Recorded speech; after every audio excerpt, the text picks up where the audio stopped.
ब्राह्मण बालक से मुलाकात हुई जिसका नाम सुदामा है। कहते देखिए संदीपनी मुनि जानते हैं, गुरुजी जानते हैं कि यह जो आया है लड़का यह राजकुमार है, मथुरा नरेश का बेटा है, इसलिए इसकी व्यवस्था थोड़ी अच्छी हो। और संदीपनी जानते हैं ये भगवान भी हैं, इसलिए सब बच्चों को तो अलग अलग रखते हैं, लेकिन बलराम और कृष्ण के लिए एक एक रूम स्पेशल मिला है। उनका भोजन खुद यहाँ आ जाता है कमरे में। भगवान गोविंद भोजनालय नहीं जाते, नहीं सकते, और वहां साहब के साथ में खाना पड़ेगा दाल भात। भगवान को मूछ दाढ़ी नहीं आती। हाँ, तो भगवान का शरीर प्राकृतिक नहीं है, दिव्य शरीर है। इसलिए ये सब जो हम लोग शरीर से गंदगी निकलती है ना, भगवान के शरीर से नहीं निकलती, सुगंध निकलता है। संसार में कितने जीव हैं, लेकिन किसी भी जीव का मल मूत्र का पूजन नहीं होता। उसमें भगवान ने कहा कि एक बना दे ऐसा, वो गैया मैया बना दे। गैया का एक भी वस्तु त्याग नहीं है। हम सब जानते हैं, गोबर से गणेश जी बना देते हैं। और संसार में किसी भी प्राणी का ये सौभाग्य प्राप्त नहीं है। भगवान अपने स्वरूप को गैया बना करके भेज दिया। फिर भागवत भगवान की सुदामा जब आया है, हम लोग किसी के यहाँ जाते हैं, ब्राह्मण के यहाँ कहते खाली हाथ ना जाओ, ठीक है।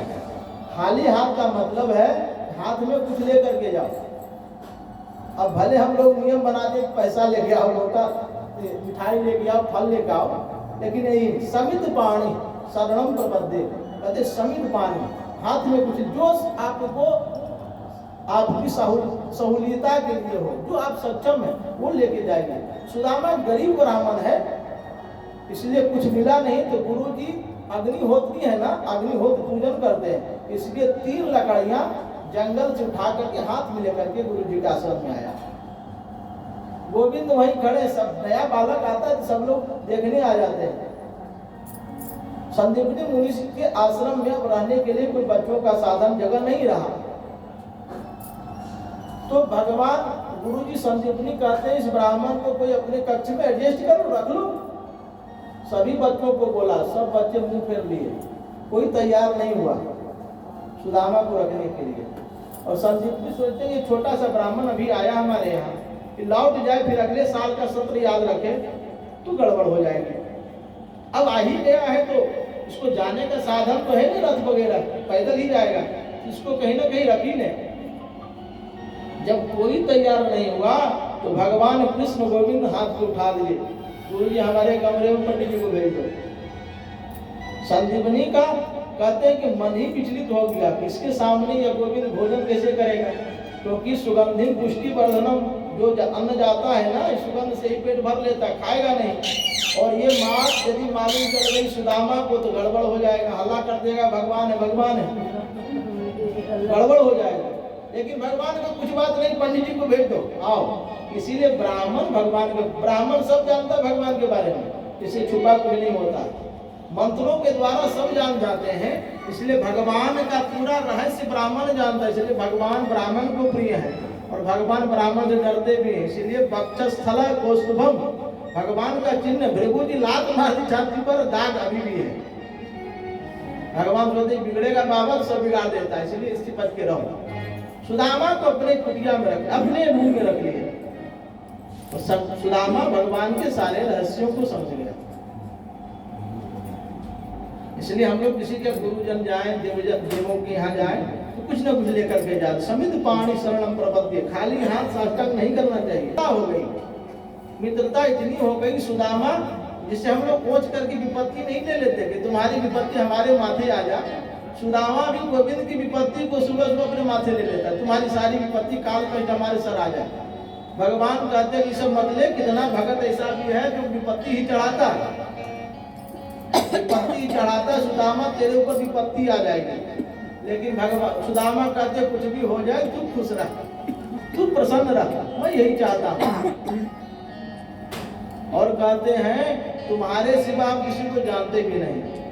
बंसी विभूषित करा नवनीर दाभा, पीताम्बरां तरुणबिम्बफलाधरोष्टात् पूर्णेन्दु सुन्दरमुखात् द्रविणेन्द्रनेत्रात् कृष्णात् परं किमपि तत्त्वमहं न जाने। तो पूर्णिमा का चंद्रमा है, पूर्णिमा के चंद्रमा में यदि छाई लगा रहता है, आधे चंद्रमा को कोई नहीं देखता, लेकिन पूर्णिमा को तो सत्यनारायण भगवान की पूजा भी हम लोग करा लेते हैं। तो पूर्णिमा की चंद्रमा की तरह तेरे मुखड़े पर मुस्कान अच्छी लगती है, तुम्हारा मुख यदि थोड़ा सा भी इधर उधर होता है तो मुझको अच्छा नहीं लगता, और तुम्हारे सिवा, तुम्हारे तत्व के सिवा हम किसी को नहीं जानते गोविंद। भगवान सुदामा से बड़ी मित्रता हुई, एक दिन लीला हुई, बहुत बारिश होने लगी, और वहां तो अन्न धन जो भी बनता है लकड़ी के बनता, आहुति लकड़ियां भी होती है। मैया के यहाँ, संदीपनी के यहाँ कोई आहुतियां नहीं थी, तो कहा कि कोई है ऐसा बालक जो अभी जाकर के जंगल में लकड़ी लिया। गोविंद को भगवान गुरु जी बोल नहीं सकते। सुदामा ने कहा हम जाएंगे, हम खड़े हो गए। किसने कहा इतनी विपत्ति आ रही, कहाँ बजर गिरेगा, कहाँ तुम जाओगे, कहा हम जाएंगे। गोविंद ने कहा तू जाएगा तो हमको भी जाना पड़ेगा, क्योंकि तुम्हारी रक्षा, तू विपत्ति हमारी लेता है, कम से कम रक्षा तुम करें, चल पड़े। कहाँ चलना है? कहा माता जी बोला इधर आ, इधर आया। कहा सुनो हमारे घर में कुछ तो है नहीं बेटा, थोड़ा सा चना है, घर आना, यानी आश्रम में आओ कुटिया में, वहाँ चना दे देंगे, चना लेकर के जाना। ठीक है माता जी। अभी हम आए, उसी बीच में एक महात्मा आया दुर्वासा आश्रम में, और मैया से कहा मैया बड़ी जोर की भूख लगी है, कुछ तो दे दे। संदीपनी की पत्नी ने कहा कि बाबा कुछ नहीं आश्रम में, आश्रम में कुछ नहीं है, और चली गई कह करके। दुर्वासा की आंखें बंद हुई, कितना बड़ा आश्रम, और चना चबेना भी नहीं, हो नहीं सकता। आंखें बंद कर ली तो देखा कि सफेद सफेद पोटली में चना बना है, चना बना है। तो मैया हमसे झूठ बोल दी, चना अपने बेटों को खिलाएगी या किसी के लिए, हमको नहीं दी, हमको भिक्षा नहीं दी, शराब दे दिया कि जो चना खाएगा वो दरिद्र हो जाएगा, समझिए, दरिद्र हो जाएगा। और तब तक सुदामा अपने महल से निकल करके माता जी को जा रही, बात सुन ली, दुर्वासा शराब दिए, चल दिए। अब वही चना मैया ने सुदामा को दे दिया। सुदामा सोच लिया कि हम तो ब्राह्मण हैं, चना यदि हम खा लिए, हम दरिद्र भी हुए तो कोई बात नहीं, लेकिन ये चना यदि गोविंद खा लिए तो द्वारकाधीश है ना, सबका पालन करता, ये दरिद्र हो गया तो लीला खराब हो जाएगी। सुदामा ने उस पोटली को रख लिया, गोविंद को कहा चल, साथ में गए। फिर कथा जानते, पानी पड़ रही थी, कटकट की आवाज आई, सुदामा उस चने को बैठे बैठे सब खा गया, एक भी नहीं छोड़ा। जिस भूमि पर वो चना गिरेगा वह बंजर हो जाएगी, इतना श्राप, दुर्वासा का श्राप है। पूरी चना गोविंद सुदामा खा गया। भगवान बोले चना मैया जी ने सुने थे गुरु, भैया नहीं, कुछ नहीं, सब खत्म हो गया, सब गिर गया। गोविंद ने कहा जिस भूमि पर गिरेगा बंजर हो जाएगा, हम सब जानते हैं। भगवान रोने लगे कि अरे सुदामा, तूने अपनी हमारी विपत्ति, सुदामा बोला तो सारी विपत्ति हम ले लेंगे, आज ये दरिद्रता वाला विपत्ति उसको कैसे खिलाते, इसलिए सारी विपत्ति खुद खा गए। भगवान ने कहा कि तू जब चाहे हमको बुला लेना, जब चाहे, श्राप से तुम्हें मुक्त तो नहीं कर सकता, लेकिन जब चाहे सुदामा तुम मुझको बुला लेना, हम तुम्हारे पास आ जाएंगे। सुदामा ने कहा कि जब याद आएगी तो याद आएगी, छोड़ो तुम उसकी। और भगवान पढ़ कर करके यहाँ मथुरा गए, इधर सुदामा भी पढ़ करके अपने घर गया।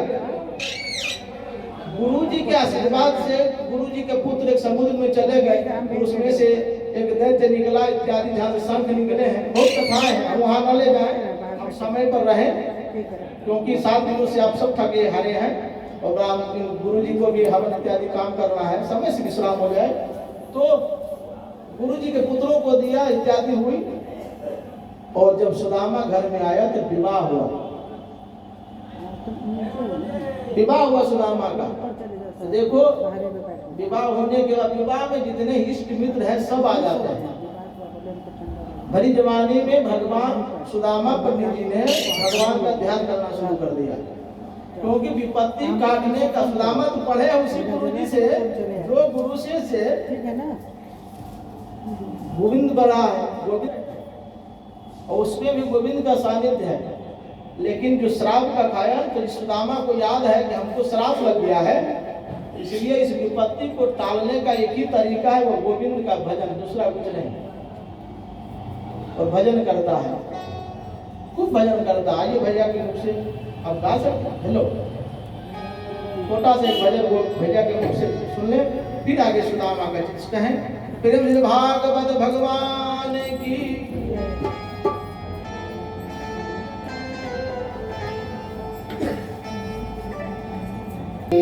कहा